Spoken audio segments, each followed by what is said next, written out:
Me Sharath Mora. Welcome to Sharath Mora unfiltered YouTube channel. So మళ్ళీ చెప్తున్నాను, తప్పకుండా సబ్స్క్రైబ్ చేయండి. మనం ఇంకా 50 సబ్స్క్రైబర్స్ దగ్గర ఉన్నాము. సో తప్పకుండా సబ్స్క్రైబ్ బటన్ ముందు కొట్టండి, ఓకేనా? ఈరోజు వచ్చేసరికి మనము ఈ ట్రంప్ గ్రీన్లాండ్ ఇష్యూ వల్ల స్టాక్ మార్కెట్ ఎలా క్రాష్ అయింది, దీని యొక్క ఇంపాక్ట్ ఎలా ఉంటుంది, బట్ ఇది రియల్గా మనం ఇంత వర్రీ అవ్వాలా, అవసరం ఉందా అనేది మాట్లాడుకుందాము. సి జనరల్గా ఇది ఈ రోజు అని కాదు, ఎప్పుడైనా సరే ఒక కోవిడ్ వచ్చినా సరే, లేదు అంటే కనుక ఒక చిన్న యుద్ధం వచ్చినా, లేదు అంటే ఏమన్నా శాంక్షన్స్ ఉన్నా, ఆటోమేటిక్గా ఫస్ట్ ఇంపాక్ట్ వచ్చేసరికి స్టాక్ మార్కెట్ మీదే. ఎలా జరిగిద్దంటే ఎటు జరిగినా సరే ఇన్వెస్టర్స్ వచ్చేసరికి ప్యానిక్లో అరే మార్కెట్ ఏమైపోద్ది అని చెప్పి ముందు వీళ్ళే క్రాష్ చేస్తారు. That's true. సో సగం క్రాష్ చేసేదే రెగ్యులర్గా ట్రేడ్ చేసే పీపుల్ తెలుసా, వీళ్ళు మరి ఎక్కువ థింక్ చేసేసి ప్యానిక్ అయిపోయి స్టాక్ మార్కెట్ని క్రాష్ చేస్తారు. సో గత 2 డేస్గా ఇండియాలో వచ్చేసరికి 14 lakh crores మాయమయ్యాయి. ఎక్కడ చూసినా న్యూస్ పేపర్లలో ఇదే. సో 14 lakh crores మాయమయ్యాయి అంటే అవి మన ఫిజికల్ కరెన్సీనా? కాదు. సో ఇవి షేర్ల రూపంలో ఉంటాయి కదా. సో ఈ షేర్స్ ఏదైతే ఉందో చూసారా, ఆ షేర్ వాల్యూ పడ్డప్పుడు దాని యొక్క వాల్యూ తగ్గుతుంది. సో రేపటి రోజున ఈ యొక్క అన్సర్టైనిటీ, లేదంటే ఈ స్టెబిలిటీ లేకుండా ఈ ట్రంప్ వచ్చేసరికి టారిఫ్స్ అని చెప్పి ఈ థ్రెటన్స్ ఏవైతే ఉన్నాయో, అండ్ సిమిలర్గా యూరోపియన్ యూనియన్ కూడా మేము కూడా టారిఫ్స్ వేస్తామన్నారు చూసారా, వీటి వల్ల కొంచెం టెన్షన్ వల్ల ఆ యొక్క స్టాక్ మార్కెట్ తగ్గడమే తప్ప ఇది ఒక ఇండియాలోనే జరిగిందా? సో యుఎస్ వాల్ స్ట్రీట్లో కూడా లాస్ట్ అక్టోబర్ 2025 అక్టోబర్ నుంచి చూస్తే ఇదే one of the bad crash అంట. సో అలానే యూరోప్లో ఏ 8 కంట్రీస్ అయితే ట్రంప్ థ్రెటన్ చేశాడో ఆ 8 కంట్రీస్లో కూడా 3% దాకా పడిపోయింది స్టాక్ మార్కెట్. మీరు ఈవెన్ షేర్స్ చూస్తే కనుక అమెజాన్ కానీ, టెస్లా కానీ, వీళ్ళందరి షేర్స్ కూడా తగ్గాయి.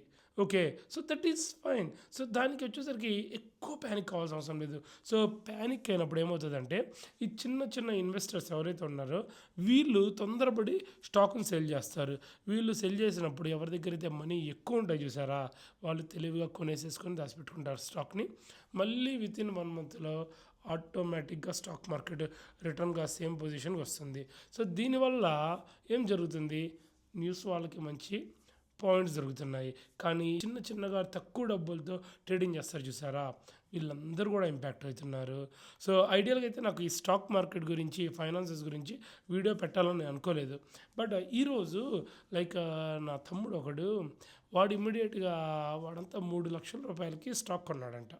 ఓకేనా, 3 లక్షల రూపాయలకి షేర్స్ కొంటే అవి కాస్త 1,90,000 వచ్చినాయని చెప్పి ఆవేశంగా అమ్మేశాడు పాపం. ఎందుకు అంటే ఈ నాలెడ్జ్ లేక. సో మీరు ఎవరైతే అన్లెస్ ఈ పెన్నీ స్టాక్స్ కొండాలి, ఇట్లాంటి పిచ్చి స్టాక్స్ కొనడం తప్ప ఒక ప్రాపర్గా జెన్యున్గా మీరు మంచి కంపెనీ స్టాక్ కొంటే తొందర పడకండి. ఈ టారిఫ్స్ అనేది ఎప్పుడు ఉండదు. ఒకసారి మీరు లాస్ట్ 3 years అబ్జర్వ్ చేసుకుంటే, సో ఇండియా మీద టారిఫ్స్ వేస్తామని చెప్పి థ్రెటన్ చేశారు ఉక్రెయిన్ వారు. అప్పుడేమైంది, ఇండియన్ స్టాక్ మార్కెట్ క్రాష్ అయిందా లేదా?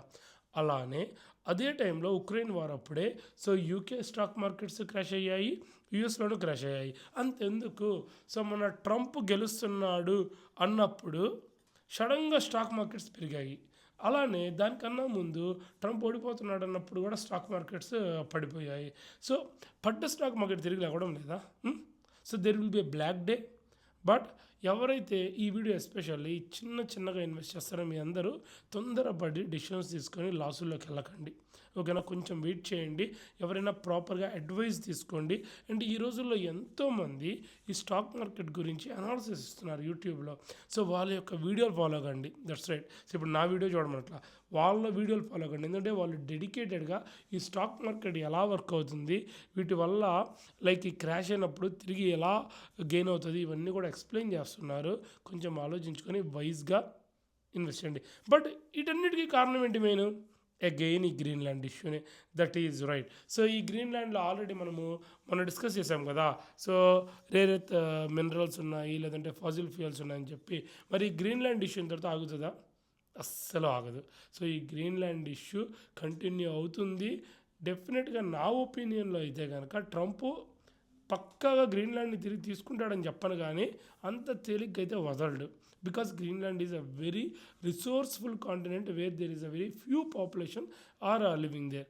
ఈ గ్రీన్లాండ్ గురించి మనము డీటెయిల్డ్గా మాట్లాడదాం ఈ సిరీస్ అనేది. అసలుకి ఈ గ్రీన్లాండ్లో సెటిల్మెంట్ ఎప్పుడు స్టార్ట్ అయింది? సో దాని గురించి డిస్కస్ చేద్దాము. ఆ సెటిల్మెంట్ తర్వాత ఓవర్ ది టైంలో ఎలా ఇవాల్యుయేషన్ జరిగింది అన్నది డిస్కస్ చేద్దాము. And present A A countries యొక్క ప్రెజెన్స్ డైరెక్ట్ ఆర్ ఇండైరెక్ట్గా ఉందన్నది కూడా డిస్కస్ చేద్దాం.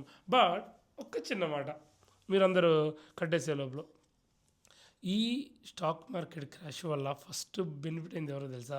Gold prices. That's right. చాలామంది లేడీస్ ఆల్రెడీ గోల్డ్ కొనుక్కున్న వాళ్ళు చాలా హ్యాపీగా ఉన్నారు. పాపం కొనుక్కుందాం అనుకున్న వాళ్ళు చాలా బాధపడుతున్నారు. బట్ ప్రతిసారి కూడా స్టాక్ మార్కెట్ పడ్డప్పుడల్లా గోల్డ్ ప్రైజెస్ రైజ్ అవుతాయి.